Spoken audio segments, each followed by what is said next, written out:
Assalamualaikum warahmatullahi wabarakatuh.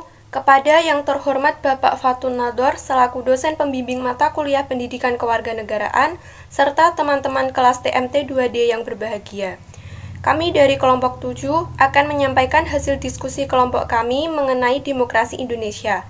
Sebelum itu, perkenalkan anggota kelompok kami yang beranggotakan 1. Ridatul Mei Munawaroh, 2. Moyasin Mubarok, dan ketiga Yunita Kurniawati. Adapun subbab yang dibahas mengenai materi hari ini antara lain 1. Istilah dan definisi demokrasi, 2. Sejarah perkembangan demokrasi, 3. Prinsip-prinsip demokrasi, 4. Bentuk-bentuk demokrasi, 5. Perkembangan demokrasi di Indonesia, 6. Demokrasi dan pemilihan umum, dan 7. Pembangunan masyarakat demokrasi. Materi yang pertama yaitu istilah dan definisi demokrasi. Istilah demokrasi berasal dari bahasa Yunani demos yang berarti rakyat dan kratos yang berarti kekuasaan. Sehingga demokrasi adalah suatu bentuk pemerintahan di mana kekuasaan tertinggi berada di tangan rakyat dan dijalankan langsung oleh rakyat atau oleh wakil-wakil yang rakyat pilih.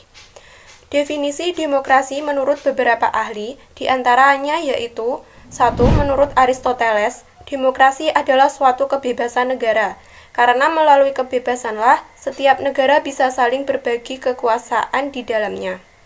Adapun menurut Abraham Lincoln, demokrasi adalah pemerintahan dari rakyat, oleh rakyat, dan untuk rakyat. Materi yang ketiga yaitu prinsip-prinsip demokrasi. Prinsip demokrasi 1. Kebebasan. Kebebasan adalah hak dan kemampuan seseorang untuk menentukan sendiri apa yang menjadi pilihan sepanjang hak dan kemampuan seseorang tersebut tidak berbenturan dengan hak orang lain. Yang kedua, prinsip kesetaraan. Kesetaraan dalam demokrasi merupakan bentuk pengakuan bahwa manusia di dunia ini mempunyai kedudukan harkat dan martabat yang sama. Prinsip yang ketiga, pluralisme. Berarti majemuk, tidak tunggal. Pluralistik dalam kehidupan manusia dapat bermakna bahwa manusia di dunia itu tidak sama. Yang keempat, paham individualisme. Indonesia yang berdasarkan Pancasila, pada dasarnya demokrasi di Indonesia mengakui hak individu, tetapi bukan yang bersifat ekstrim atau mutlak tanpa batas sama sekali. Yang kelima, prinsip keadilan. Kebebasan, kesetaraan, dan pluralisme merupakan realisasi bentuk keadilan. Materi yang keempat yaitu bentuk-bentuk demokrasi. Bentuk-bentuk demokrasi dibagi menjadi 3 kelompok. Yang pertama yaitu 1. Demokrasi berdasarkan prinsip ideologi. Terdiri dari demokrasi liberal, demokrasi komunis, dan demokrasi Pancasila. Yang kedua, demokrasi berdasarkan penyaluran kehendak rakyat. Terdiri dari demokrasi langsung dan demokrasi tidak langsung. Dan yang ketiga, demokrasi berdasarkan fokus perhatiannya. Terdiri dari demokrasi formal, demokrasi material, dan demokrasi gabungan. Perkembangan demokrasi di Indonesia. Di Indonesia awalnya berupa demokrasi tradisional yang berdasarkan pada kehidupan kelompok masyarakat yang bersifat patron. Demokrasinya mulai mengalami revitalisasi dan reaktualisasi akibat perkembangan pengaruh agama Islam.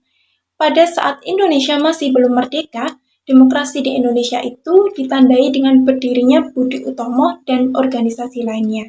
Lalu, perkembangan demokrasi di Indonesia dibagi menjadi 4. Yang pertama yaitu demokrasi liberal di awal proklamasi, yang kedua demokrasi terpimpin, yang ketiga demokrasi Pancasila, dan yang keempat demokrasi era reformasi yang kita alami saat ini.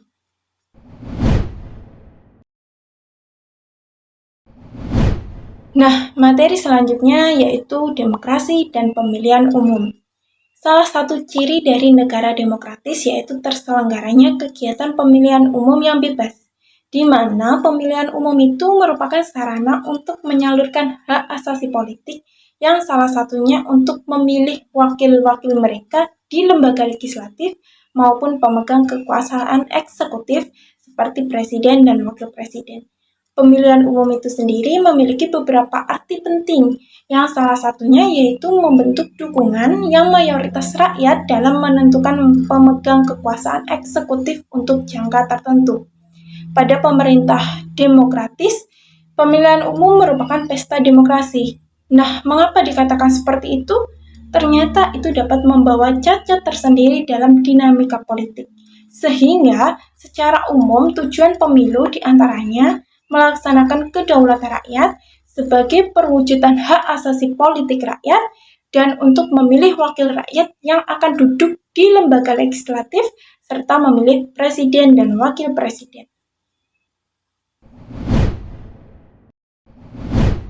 Materi yang terakhir yaitu pembangunan masyarakat demokrasi. Pembangunan masyarakat demokrasi ini dibagi menjadi dua. Yang pertama yaitu pembangunan masyarakat dalam rencana pembangunan jangka panjang atau RPJP, di mana pembangunan ini mengamanatkan untuk memantapkan kelembagaan demokratis yang lebih kokoh, memperkuat masyarakat sipil, mengomunikasikan kepentingan masyarakat, dan melakukan pembenahan struktur hukum serta menegakkan hukum secara adil, konsekuen, dan tidak diskriminatif.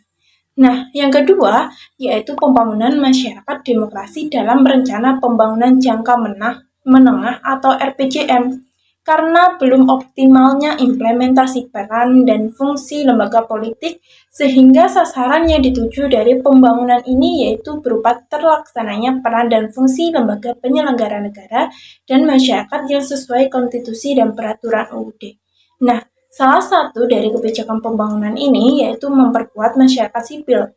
Dari beberapa program yang akan dilaksanakan dalam pembangunan ini diantaranya program penyempurnaan penguatan kelembagaan demokrasi, program perbaikan proses politik, dan program pengembangan komunikasi, informasi, dan media massa. Sekian materi yang dapat kelompok kami sampaikan. Apabila ada salah kata, kami memohon maaf. Wabillahi taufik wal hidayah. Wassalamualaikum warahmatullahi wabarakatuh.